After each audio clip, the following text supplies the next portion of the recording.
سورہ اخلاص۔ سورہ اخلاص کا تعارف، مقام نزول۔ سورہ اخلاص ایک قول کے مطابق مکی اور ایک قول کے مطابق مدنی ہے۔ آیات، کلمات اور حروف کی تعداد، اس صورت میں ایک رکوع، 4 آیتیں، 15 کلمے اور 47 حروف ہیں۔ سورہ اخلاص کے اسماء اور ان کی وجہ تسمیہ، مفسرین نے سورت کے تقریباً 20 نام ذکر کیے ہیں۔ ان میں سے 4 نام یہاں ذکر کیے جاتے ہیں۔ نمبر 1، اس سورت میں اللہ تعالیٰ کی خالص توحید کا بیان ہے، اس وجہ سے اسے سورہ اخلاص کہتے ہیں۔ نمبر 2، اس سورت میں یہ بتایا گیا ہے کہ اللہ تعالیٰ ہر نقص و عیب سے بری اور ہر شریک سے پاک ہے، اس مناسبت سے اسے سورہ تنزیہ کہتے ہیں۔ نمبر 3، جس نے اس سورت سے تعلق رکھا وہ غیروں سے الگ ہو جاتا ہے، اس لیے اسے سورہ تجرید کہتے ہیں۔ نمبر 4، اسے پڑھنے والا جہنم سے نجات پا جاتا ہے، اس بنا پر اسے سورہ نجات کہتے ہیں۔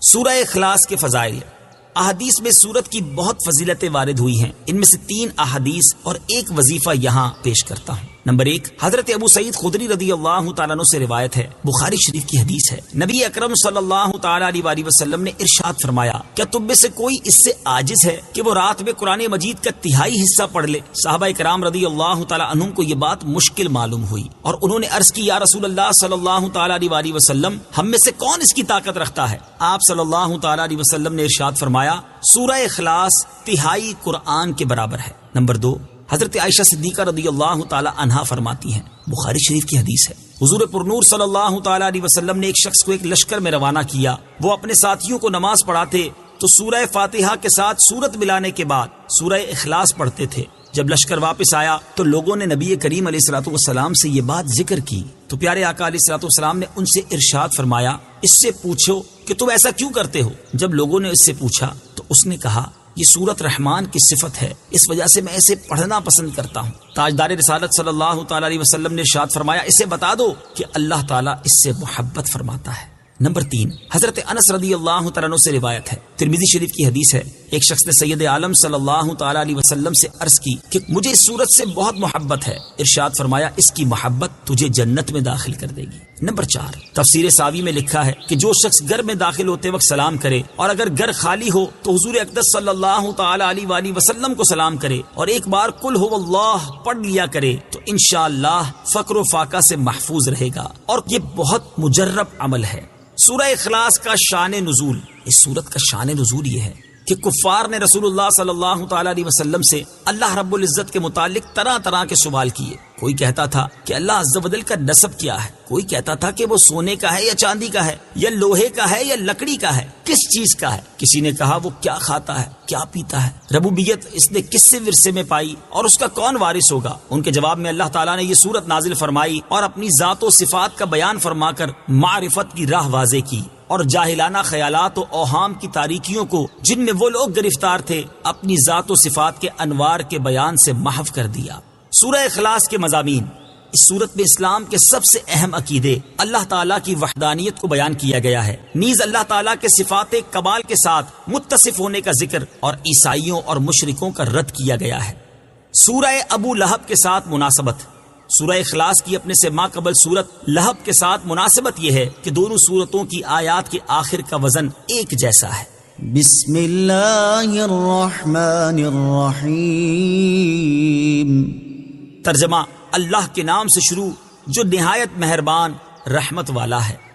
قل هو اللہ احد اللہ الصمد لم یلد ولم یولد ولم یکن له کفوا احد۔ ترجمہ، تم فرماؤ وہ اللہ ایک ہے، اللہ بے نیاز ہے، نہ اس نے کسی کو جنم دیا اور نہ وہ کسی سے پیدا ہوا اور کوئی اس کے برابر نہیں۔ قل هو اللہ احد، تم فرماؤ وہ اللہ ایک ہے۔ تفسیر صراط الجنان میں ہے، عرب میں کفار کی بہت سی قسمیں تھیں، دہریہ، مشرک، اللہ تعالیٰ کی صفات کے منکر اور اللہ تعالیٰ کے لیے اولاد ماننے والے وغیرہ۔ اس صورت میں ان سب کی تردید ہے۔ هو اللہ فرمانے میں دہریوں کی تردید ہے، احد فرمانے میں مشرکین کا مکمل رد ہے، اور اگلی آیات میں بقیہ کفار کا رد ہے۔ ارشاد فرمایا کہ وہ اللہ ایک ہے، یعنی ربوبیت اور الوہیت میں عظمت و کمال کی صفات کے ساتھ موصوف ہے، اس کی نہ کوئی مثل ہے نہ نظیر اور نہ شبیہ، اس کا کوئی شریک نہیں۔ اللہ الصمد اللہ بے نیاز ہے۔ تفسیر صراط الجنان میں ہے، ارشاد فرمایا کہ اللہ تعالیٰ ہر چیز سے بے نیاز ہے، نہ کھائے نہ پیے، ہمیشہ سے ہے اور ہمیشہ رہے گا، کسی کام میں کسی کا حاجت مند نہیں۔